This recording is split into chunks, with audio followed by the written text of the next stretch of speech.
আমরা যেহেতু এখন পর্যন্ত টেক্সটটা দেখি নাই, সুতরাং এই মুহূর্তে তো রিয়াকশন দেওয়া কঠিন, বাট আমরা যেটা বুঝতে পারছি সেটা হলো এই আজকে যদি ঘোষণাপত্র যেটা সাংবিধানিক স্বীকৃতি সহ হয় এবং সেই ঘোষণাপত্রটা যদি বাংলাদেশের 18 কোটি মানুষের কণ্ঠস্বরের প্রতিনিধিত্ব করতে পারে, তাদের কণ্ঠস্বরের প্রতিধ্বনি হয়, তাহলে এটা হবে আগামী 100-200 বছরের বাংলাদেশের শ্রেষ্ঠ অর্জন। কারণ এই ঘোষণাপত্রের উপরে দাঁড়িয়েই আমাদের জুলাই সনদ হবে এবং সেই জুলাই সনদের নিরিখে আমাদের নতুন বাংলাদেশ বিনির্মাণের একটা জার্নি শুরু হবে ইনশাআল্লাহ।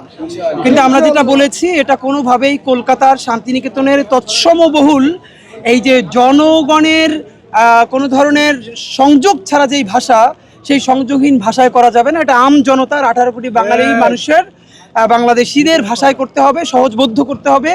যেই রিক্সা শ্রমিক, যেই ভ্যান চালক, যেই সবজিওয়ালা এই রক্তের মধ্যে জীবন দিয়েছে, তারাও যেন এই ঘোষণাপত্র পড়ে বুঝতে পারে, যেন এই ঘোষণাপত্র পড়বার জন্য আবার নতুন করে এখন যেরকম বাংলাদেশের সংবিধান পড়বার জন্য যারা বিসিএস কোচিং করে, তারা সংবিধানের জন্য আবার অনেক ক্লাস করতে হয় শুধু তার ভাষা বোঝবার জন্য। তা আবার তার টিকা টিপ্পনি, আর আমেরিকার কনস্টিটিউশন হলো এটা ট্যাক্সি ড্রাইভাররা পড়েও বোঝে।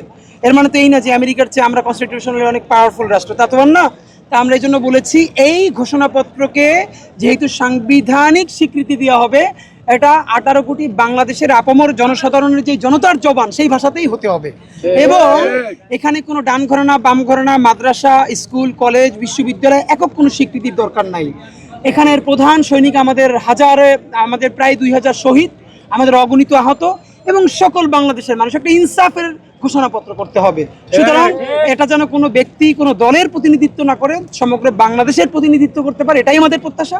যদি এমন হয়, এই ঘোষণাপত্র আমরা বুকে জড়ায় ইনশাআল্লাহ নতুন বাংলাদেশ বিনির্মাণের স্বপ্ন দেখব। আর যদি দেখি সেটা 71-এর কোনো বাকশালী মুজিববাদী সংবিধানের মতোই আর একটা কিছু হয়েছে, তাহলে আমরা জনতাকে সাথে নিয়ে প্রতিরোধ করে তুলব। আমরা তো এই টেক্সটও শুধু পড়লে হবে না, আমরা টেক্সট পড়বো, আমরা একদম শব্দে শব্দে শব্দে শব্দে ধরবো। আপনারা জানেন যে কোনো ঘোষণাপত্র, বিশ্বের যে কোনো গণ অভ্যুত্থান হয়েছে, বিপ্লব হয়েছে, তাদের ঘোষণাপত্রটা খুবই প্রিসাইজ হয়, প্রত্যেকটা শব্দের ভিন্ন ভিন্ন সিগনিফিকেন্স থাকে। তা আমরা দেখবো, আমরা একদম দাগিয়ে দাগিয়ে পড়ে বোঝবার চেষ্টা করব। আমরা প্রত্যাশা করছি, সরকার আমাদেরকে বারবার আশ্বস্ত করেছে যে সকল মানুষের প্রতিনিধিত্ব করতে পারে এমন একটা ঘোষণাপত্র হবে। আমরাও বলছি না যে এটা এই মানুষকে বেশি স্বীকৃতি দিতে হবে, কাউকে দরকার নাই। যে নতুন বাংলাদেশ বিনির্মাণের আকাঙ্ক্ষা, ওই আকাঙ্ক্ষার বীজটা থাকলেই হলো, এটাই আমরা চাই।